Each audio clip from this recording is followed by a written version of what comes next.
a desert sky at night. So tranquil, so peaceful. Just me, the moon, and my shadow.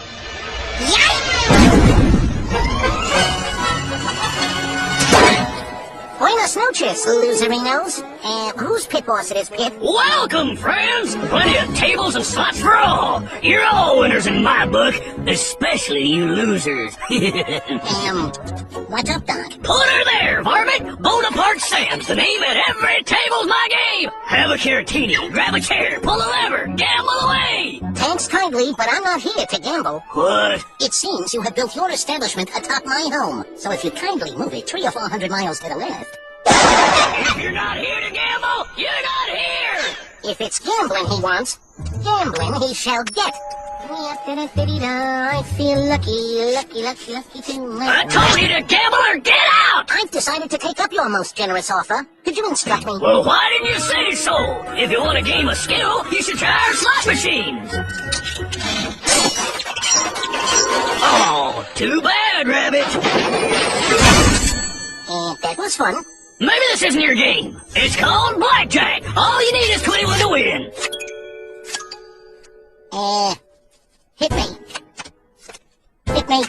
Hit me. Hit me. Hit me. Hit me.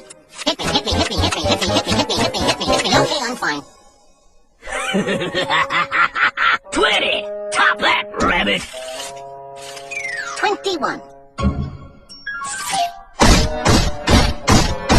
So I just, choose a number, huh? Play them all. That way you can't lose. Whatever you say, Doc.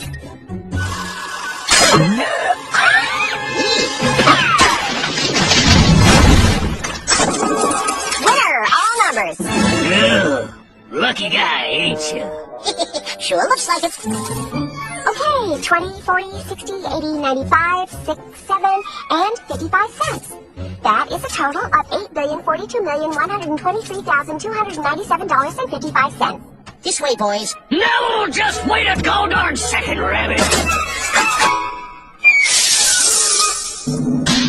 Get that, will you, fellas?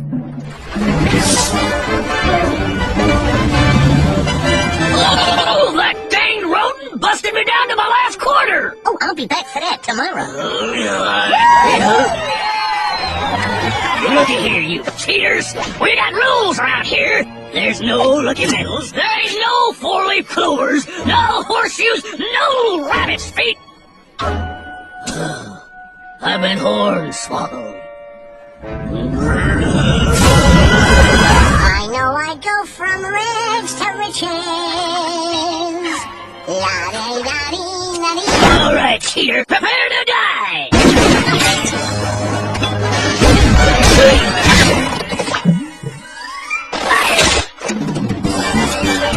Don't shoot! Oh, you did a bird.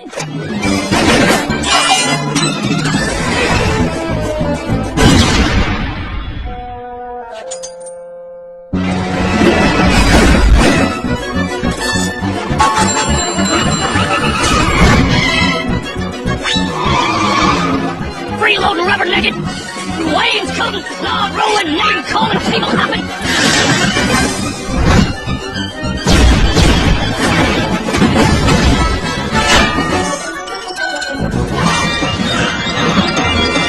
No good, dirty, rotten, no account, two-faced, long-eared, flea-bitten, double-dealing, gold-bricking, forward-flushing, backstabbing, seat-stealing, feather-petting, party-crashing, double-dipping, quarter-cutting.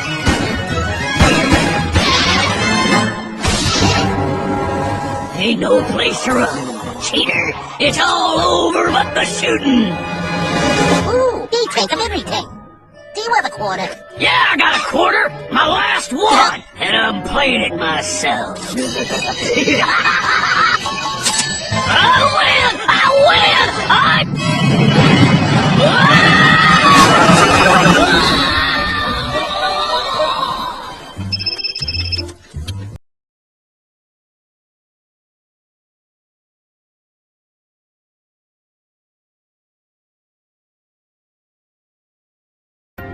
वहाँ एक शरारती बंदर अपने दोस्तों के साथ रहता था। ये सभी बंदर बहुत खुशी से रहते थे और पेड़ों पे बहुत उछल कूद करते थे।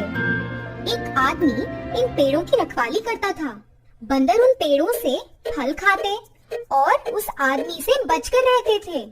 जब ये आदमी पेड़ों के नीचे सोता तो ये शरारती बंदर उसे बहुत तंग करता था। वह उस पे पत्तियां फेंकता था और उसे जगाने के लिए कई और प्रयास करता था।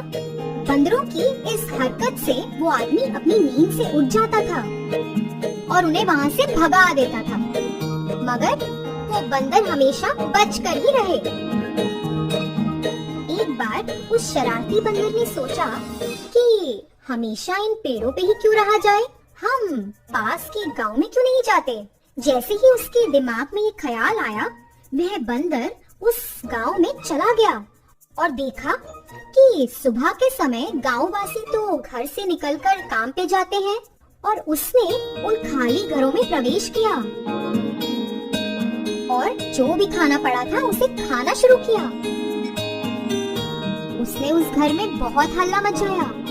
अरे वाह, ये घर तो बिल्कुल खाली है, यहाँ तो मुझ पे नजर रखने वाला कोई भी नहीं है। ये घर तो उस जंगल से कहीं बेहतर है। मुझे अपने दोस्तों को जाकर ये बताना चाहिए और उन्हें भी ये दिखाना चाहिए। बंदर जल्दी से अपने दोस्तों के पास गया।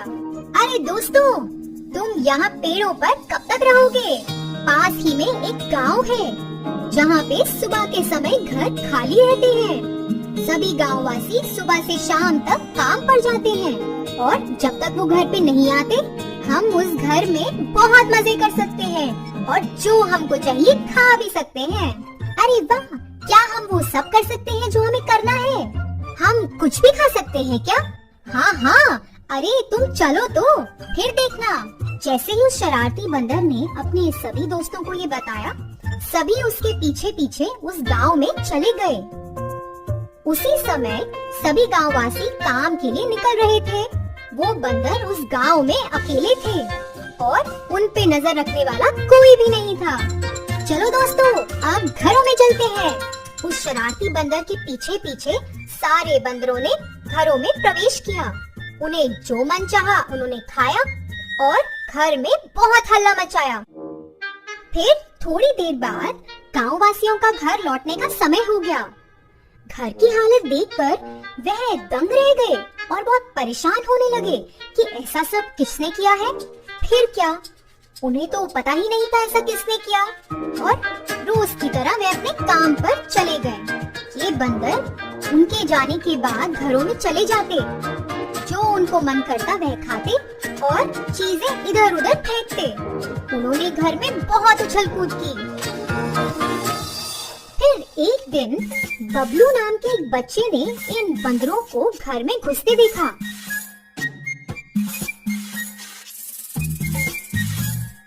क्योंकि बंदर बहुत सारे थे, वह डर गया और एक खुफिया जगह में जाके छुप गया। जैसे ही ये बंदर घर के बाहर निकले, बबलू बाहर आया और गांव वासियों को आते देखा। वह सब चर्चा कर रहे थे कि उनकी घर की ऐसी हालत किसने की। बबलू ने उनकी बातें सुनी। सभी सुनो, मुझे पता है कि कौन हमारे घरों में घुस रहा है। बताओ बबलू, तुमने देखा क्या उन्हें? हाँ, मैंने बंदरों के एक झुंड को देखा जो आपके जाने के बाद घरों में घुस जाते हैं और फिर कितना हल्ला मचाते हैं। मगर क्योंकि मैं अकेला था तो मैं डर कर छुप गया। बबलू, क्या ये सच है? हाँ, अगर आप चाहें तो मैं आपको दिखा सकता हूँ। मुझे पता है कि वो किस समय पर आते हैं। कल सुबह आप सब मेरे पास आइए, मैं आपको दिखाऊंगा वो बंदरों का झुंड। अगले दिन कुछ गांववासी बबलू के पास गए और फिर उसे चलने को कहा। अरे रुकिए, ऐसे नहीं, हमें उन बंदरों से छिपना होगा। फिर सारे गांववासी पेड़ों के पीछे छिप गए। तभी बंदरों का झुंड हल्ला करते हुए गांव में घुसा। देखो देखो, आपको मेरी बात पर भरोसा नहीं हो रहा था ना? आपने देखा वो बंदरों को? हाँ हाँ बबलू, तुम तो सही कह रहे हो। बबलू के साथ सभी गांववासी वहाँ खड़े रहे और उन बंदरों को गांव में आते देखा।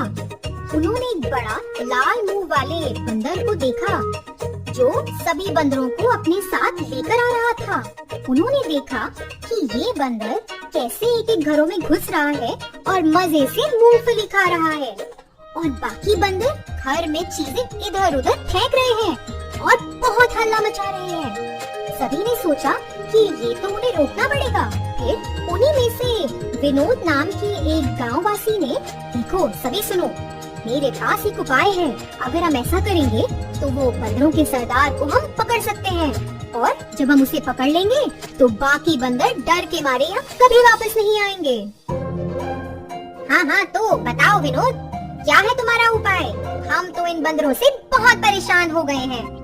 आप सभी जाएं और मुझे पतली गर्दन वाले 2 मटके मूंगफली से भरकर ला कर दें। गांववासियों ने विनोद की बात मानी और उसे 2 पतली गर्दन वाले मूंगफली से भरे मटके ला कर दिए। विनोद ने उन मटकों को लिया और कहा कि हमको इन्हें ऐसी जगह पे रखना है जहाँ बंदर इन्हें देख सके, और जैसे ही बंदर गांव में आएंगे हमें दूर रहकर ये सब देखना पड़ेगा। जैसा कि विनोद ने कहा, सारे गांववासी वहाँ से चले गए और अगले दिन वे सभी विनोद के साथ आए और दूर से उन बंदरों को देखने लगे। रोज की तरह बंदरों के झुंड ने बहुत हल्ला मचाया। वह शरारती बंदरों का सरदार बाहर खड़ा था और उसने वो 2 मटके देखे। वह उन मटकों के पास गया और देखा कि उन मटकों में तो मूंगफली रखी है। उस बंदर ने मटके में अपना हाथ डाला। उसने अपना हाथ मूंगफली से भर लिया था, और क्योंकि उस मटके की गर्दन बहुत पतली थी, उसने अपना हाथ बाहर निकालने की बहुत कोशिश की, मगर कर न सका।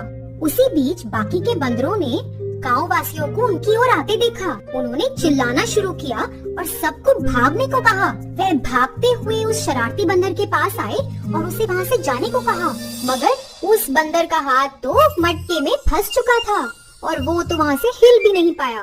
और तभी सारे गांववासी वहाँ पहुँच गए। सभी गांववासियों ने उस बंदर के सरदार को घेर लिया और बाकी के बंदर वह देख के डर गए और वहाँ से भाग निकले।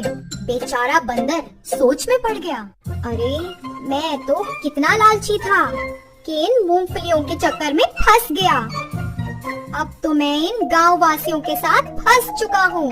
विनोद के इस उपाय को सभी गांववासियों ने बहुत सराहा।